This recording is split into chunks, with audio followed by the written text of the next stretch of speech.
Oke, assalamualaikum warahmatullahi wabarakatuh. Selamat pagi semuanya. Kita kembali lagi di pertemuan kali ini, yaitu melanjutkan pembahasan kita di bab pertama mengenai perjuangan menghadapi ancaman disintegrasi bangsa.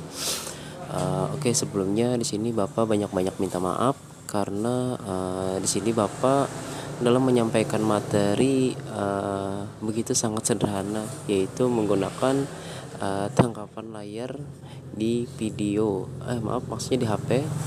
Nah, jadi di sini Bapak ingin menampilkan semacam materi yang Bapak buat dalam bentuk gambar-gambar. Nah, nanti di sini juga Bapak bisa kalian lihat di Classroom itu ada juga Bapak taruh materi ini dalam bentuk PowerPoint. Nah, jadi di sini Bapak cuman memberi sedikit penjelasan saja. Oke, lanjut. Nah, jadi yang akan kita bahas kali ini adalah peristiwa, konflik, dan pergolakan yang berkaitan dengan ideologi. Nah, jadi kalau di pertemuan sebelumnya itu Bapak ada memberi penugasan kepada kalian. Di situ ada kan Bapak kasih soal, kalau tidak salah soal nomor 1 itu. Di situ Bapak menanyakan ada 3 bentuk pergolakan atau disintegrasi bangsa yang terjadi di Indonesia. Nah, jadi coba sebutkan. Nah, jadi yang akan kita bahas kali ini adalah salah satu bentuk pergolakan dan disintegrasi bangsa di Indonesia, yaitu konflik yang berkaitan dengan ideologi. Ya, oke, kita langsung saja untuk menyingkat waktu.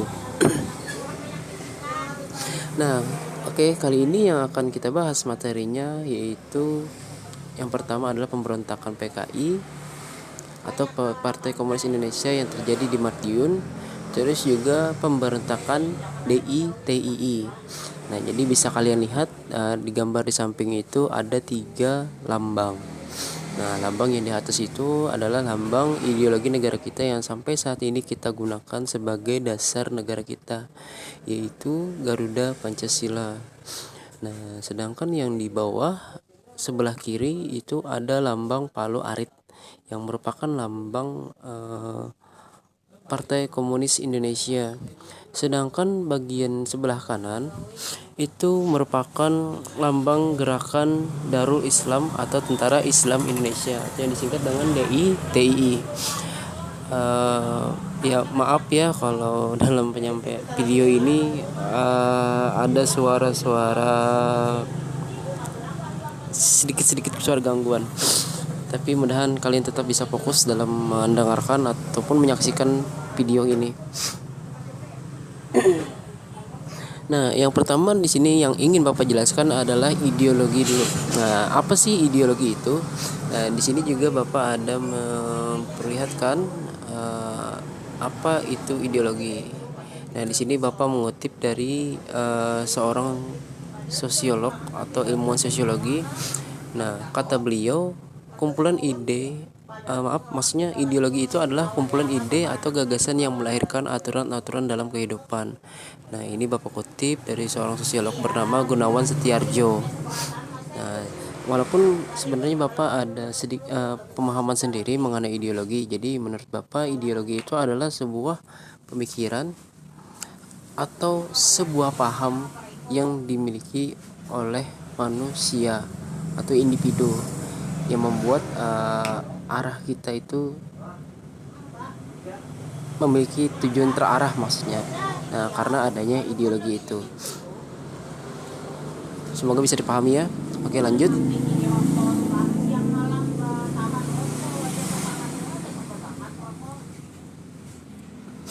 Nah, jadi yang akan kita bahas adalah tentang pemberontakan PKI di Indonesia. Nah, jadi sebelumnya kan sudah Bapak katakan pemberontakan PKI yang pertama kali terjadi di daerah Madiun, Jawa Timur. Nah, jadi yang akan disampaikan di sini adalah sejarah pemberontakan PKI, terus latar belakang pemberontakan PKI dan tokoh di belakang pemberontakan PKI. Ini maksudnya adalah bisa dibilang merupakan penggeraknya pemberontakan tersebut. Nah, Sejarah pemberontakan PKI di Indonesia. Nah, sejak Indonesia merdeka sampai awal tahun 1948, PKI masih bersikap mendukung pemerintah. Nah, karena pada saat itu di kalangan pemerintah banyak dipegang oleh dari Partai Komunis Indonesia ini. Nah, makanya di situ PKI masih bersikap mendukung pemerintahan Indonesia. Nah, mereka juga ya masih mendukung lah waktu itu kan dengan sistem pemerintahan Indonesia yaitu Pancasila. Karena di dalam salah satu Pancasila itu menurut Bapak ada dua pemikiran. Nah, dua pemikiran yang berasal dari pemikiran komunisme yaitu keadilan. Nah, bisa kalian ketahui saja kan sila keberapa yang mengatakan kata adil. Oke. Lanjut. Nah, di sini katanya PKI masih bersikap mendukung pemerintah. Nah, yang kebetulan masih dikuasai oleh golongan kiri. Nah, namun ketika golongan kiri terlempar dari pemerintahan, PKI menjadi partai oposisi dan bergabung dengan partai serta organisasi kiri lainnya dalam bentuk Front Demokrasi Rakyat atau yang disingkat dengan FDR. Nah, yang didirikan oleh Amir Syarifuddin. Nah, jadi waktu itu dulu Amir Syarifuddin ini merupakan Perdana Menteri Republik Indonesia Serikat dulu ya. Nah, jadi di situ kan Indonesia dulu masih negara perserikatan. Nah, jadi dulu itu di Perdana Menterinya adalah dari Partai PKI yaitu Amir Syarifuddin. Nah, lalu karena adanya perjanjian Renville, itu perjanjian antara Belanda dengan Indonesia akibat dari serangan agresi militer Belanda satu. Nah, itu menyebabkan wilayah Indonesia semakin menyempit. Nah, terus juga sehingga sistem pemerintahan itu digantikan oleh Muhammad Hatta, yaitu wakil presiden pertama kita. Nah, jadi di sini Front Demokrasi Rakyat atau FDR ini didirikan pada bulan Februari 1948. Nah, pada awal September 1948, pimpinan PKI dipegang oleh Musso. Nah, Musso ini adalah salah satu tokoh pentolan PKI. Nah, jadi beliau membawa PKI pada pemberontakan bersenjata yang dicetuskan di Madiun pada tanggal 18 September 1948. Nah, latar belakang pemberontakan PKI. Alasan utama tentunya bersifat ideologis ya, karena ingin menggantikan ideologi negara kita. Nah, di mana mereka memiliki cita-cita ingin menjadikan Indonesia sebagai negara komunis sama seperti negara Uni Soviet. Nah, berbagai upaya dilakukan oleh PKI untuk meraih kesuksesan. Partai ini mendorong dilakukannya berbagai demonstrasi pemogokan kaum buruh dan petani. Nah, Musso juga kerap mengeluarkan pernyataan-pernyataan yang mengecam pemerintah dan membahayakan strategi diplomasi Indonesia melawan Belanda yang ditengahi Amerika Serikat. Nah, karena kan pada saat itu Amerika Serikat itu negara kapitalis, musuhnya dari Uni Soviet. Nah, upaya Indonesia mengikut sertakan tokoh-tokoh kiri yang lain yaitu Tan Malaka untuk meredam gerakan ofensif PKI Musso. Nah, Musso pun kemudian memproklamirkan Republik Soviet Indonesia. Nah, jadi sama seperti negara Republik Uni Soviet yang ada di Rusia. Nah, jadi pada tanggal 18 September 1948, jadi pada situ Musso mengklaim bahwa Indonesia itu Republik Indonesia Serikat itu dirubah menjadi Republik Soviet Indonesia. Nah, di awal pemberontakannya, pembunuhan terhadap pejabat pemerintah dan para pemimpin partai yang anti komunis terjadi. Tetapi pasukan pemerintah yang dipelopori divisi Siliwangi kemudian berhasil mendesak mundur pemberontakan. Nah, puncaknya adalah ketika Musso tewas tertembak dan Amir Syarifuddin tertangkap.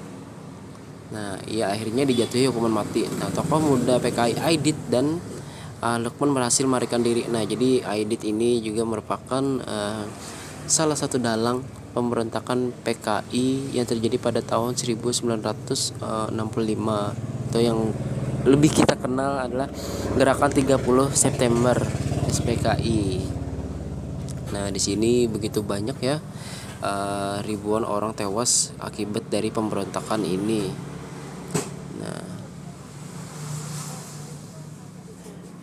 Nah, dan ini merupakan tokoh pentolan PKI yang pemberontakan PKI yang terjadi di Madiun. Nah, bisa dilihat fotonya di situ adalah Musso, nah pemimpin pemberontakan PKI. Dan di sampingnya lagi itu merupakan Amir Syarifuddin. Nah, itu. Oke, lanjut. Yang kedua adalah pemberontakan DI di Indonesia. Nah, sama seperti PKI. Jadi walaupun beda ya PKI dengan DITI ini. Kalau PKI itu adalah sebuah partai, sedangkan DITI ini adalah gerakan. Nah, gerakan. Nah, jadi yang akan kita bahas sama seperti PKI tadi, yaitu sejarah pemberontakan DITI, terus latar belakang mengapa terjadinya pemberontakan DITI di Indonesia. Dan juga di situ kita akan bahas tentang tokoh di belakang pemberontakan DITI. Nah, sejarah pemberontakan DITI di Indonesia. Nah, awal pemberontakan DITI yaitu dipimpin oleh SM Kartosuwiryo. Nah, yang dulunya merupakan salah seorang tokoh Partai Sarekat Islam Indonesia atau disingkat sebagai PSII.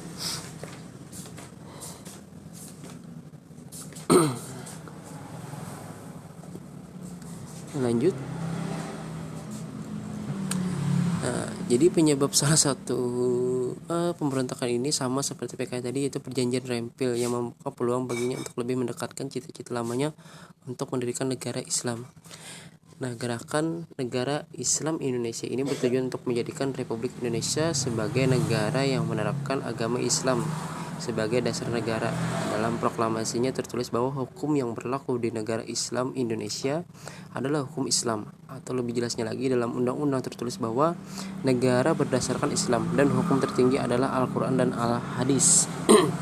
Ya, walaupun ini emang negara kita mayoritasnya beragama Islam, namun tidak juga ya kita menjadikan Indonesia ini sebagai negara Islam.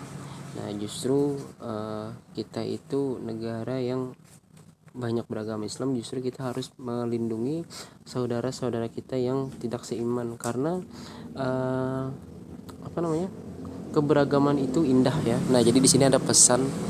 Nah, cuman di sini Kartosuwiryo mungkin memiliki pemahaman yang berbeda, karena mereka menganggap orang-orang yang di luar agama Islam adalah, ya kalau dalam bahasa kasarnya mungkin kafir ya, walaupun kata kafir itu juga maknanya tidak selalu negatif. Oke, lanjut ke materi. Nah, lanjutannya. Nah, jadi proklamasi Negara Islam Indonesia atau singkatannya NII menyatakan dengan tegas bahwa kewajiban negara untuk membuat undang-undang berdasarkan syariat Islam dan menolak keras terhadap ideologi selain Al-Quran dan Al-Hadis. Nah, jadi mereka DITI ini juga menolak ideologi Pancasila. Karena apa? Karena mereka menganggap bahwa Pancasila itu tidak sesuai dengan kaidah-kaidah Islam. Nah, tidak sesuai dengan yang ada di Al-Quran dan Al-Hadis. Padahal Presiden kita Soekarno membuat ideologi Pancasila ini merupakan campuran dari ideologi-ideologi yang pernah berkonflik dengan Soekarno. Contohnya saja kan seperti DITI ini. Jadi di Pancasila itu bahkan sila pertama itu merupakan pemikiran dari DITI ini, yaitu apa? Ketuhanan yang Maha Esa. Karena kita tahu bahwa Indonesia itu maksudnya Islam dalam ilmu tauhid. Nah, jadi kan kita menyembah cuman satu Tuhan, yaitu Allah Subhanahu wa taala. Nah, lanjut. Nah, atau yang sering mereka sebut dengan hukum kafir. Nah, jadi mereka juga menganggap Pancasila ini merupakan hukum kafir. Nah, padahal yang membuatnya ini juga kan orang Islam yang taat agama.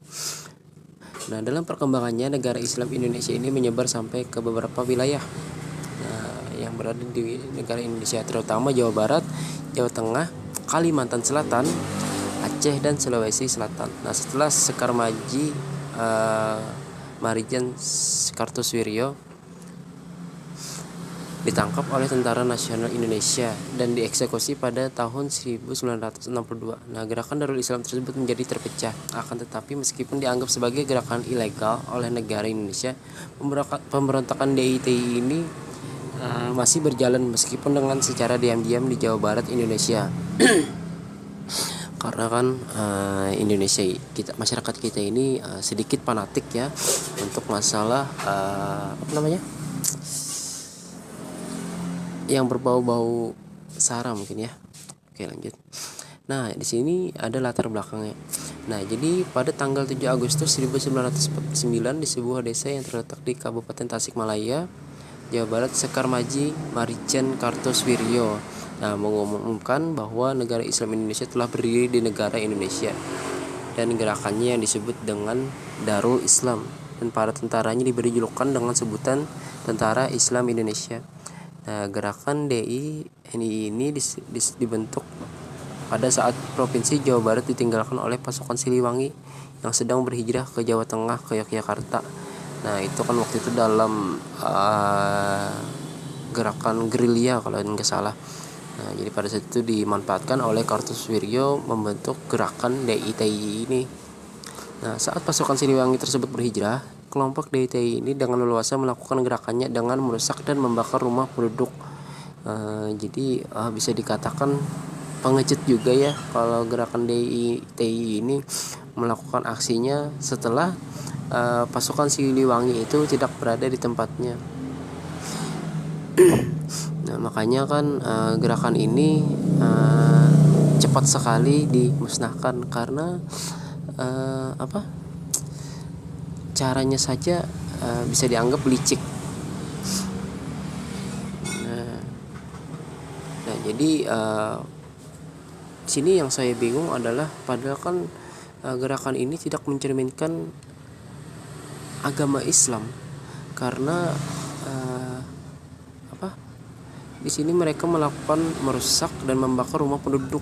Nah, membakar jalan kereta api serta menyiksa dan merampas harta benda yang dimiliki oleh penduduk di daerah tersebut.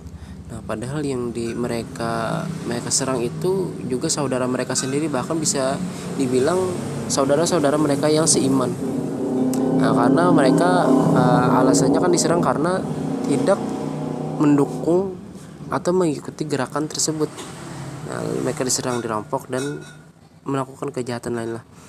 Nah, namun setelah pasukan Siliwangi menjadwalkan untuk kembali ke Jawa Barat, kelompok DITI tersebut harus berhadapan dengan pasukan Siliwangi. Nah, jadi pada saat pasukan Siliwangi kembali ke Jawa Barat, terjadilah konflik antara pasukan Siliwangi dengan gerakan DITI ini. Nah, di sini bisa kalian lihat tokoh di belakang pemberontakan di berbagai wilayah. Nah, di sini kita ke yang pertama dulu, ini pentolannya. Nah, di sini ada Sekar Marijan Kartosoewiryo yang merupakan pemimpin tertinggi gerakan DITI ini. Nah, fakta yang menarik dari Sekar Marijan Kartosoewiryo ini adalah merupakan saudara seperguruannya Presiden Soekarno. Nah, ya waktu itu mereka sama-sama belajar bersama guru yang merupakan pendiri dari gerakan Sarekat Islam, yaitu Haji Umar Said Cokro Aminoto. Nah, jadi awalnya Soekarno sama Sekar Marijan ini sangat akrab sekali, bahkan dalam bentuk hal apapun. Nah, cuman karena perbedaan ideologi menyebabkan mereka bahkan bisa dikatakan saling menjatuhkan. Nah, ini Sekar Marijan Kartosoewiryo merupakan pemimpin tertinggi dari DITI. Beliau melakukan pemberontakan di daerah Jawa Barat. Nah, di sini ada juga Ibnu Hajar. Nah, Ibnu Hajar ini merupakan pemimpin pemberontakan DITI yang terjadi di Kalimantan Selatan. Nah, jadi Ibnu Hajar ini merupakan seorang kolonel tentara bawahan dari Brigadir Jenderal Hasan Basri. Nah, terus yang ketiga di sini ada Amir Patah. Nah, jadi bisa dilihat sini foto di bagian paling kanan. Nah, itu adalah Amir Patah yang memimpin pemberontakan DITI di Jawa Tengah. Nah, di sini ada Daud Beroh. Nah, Daud Beroh ini merupakan pemimpin gerakan Nurul Islam yang melakukan pemberontakan di daerah Aceh. Nah, jadi Aceh itu juga kan merupakan sebuah wilayah yang mayoritasnya kebanyakan orang-orang Islam. Bahkan kan saat ini hukum di sana menggunakan hukum syariah. Dan yang terakhir adalah Kahar Muzakkar. Nah, Kahar Muzakkar ini merupakan panglima divisi Hasanuddin Negara Islam Indonesia. Nah, jadi beliau yang memimpin pemberontakan yang ada di daerah Sulawesi Selatan. Oke. Nah, oke, jadi mungkin Bapak cukupkan sampai di sini dulu. Jadi mungkin pesan yang ingin Bapak sampaikan adalah kita harus tetap mempertahankan ideologi kita, karena Pancasila itu merupakan sudah cocok sebagai pemikiran-pemikiran negara kita yang merupakan negara plural. Nah, dan juga apapun yang akan kita hadapi, apalagi kan saat ini kita sudah sedang merayakan kemerdekaan Indonesia yang ke-75, dan semoga ancaman-ancaman disintegrasi yang akan datang ini mudah-mudahan tidak terjadi lagi lah pokoknya ya. Oke, sekali lagi di sini Bapak banyak-banyak minta maaf dalam penyampaian materi ini, begitu sangat sederhana. Mudah-mudahan apa yang Bapak sampaikan ini masuk ke pikiran kalian, pemahaman kalian lah. Oke, salah hilaf mohon maaf. Assalamualaikum warahmatullahi wabarakatuh.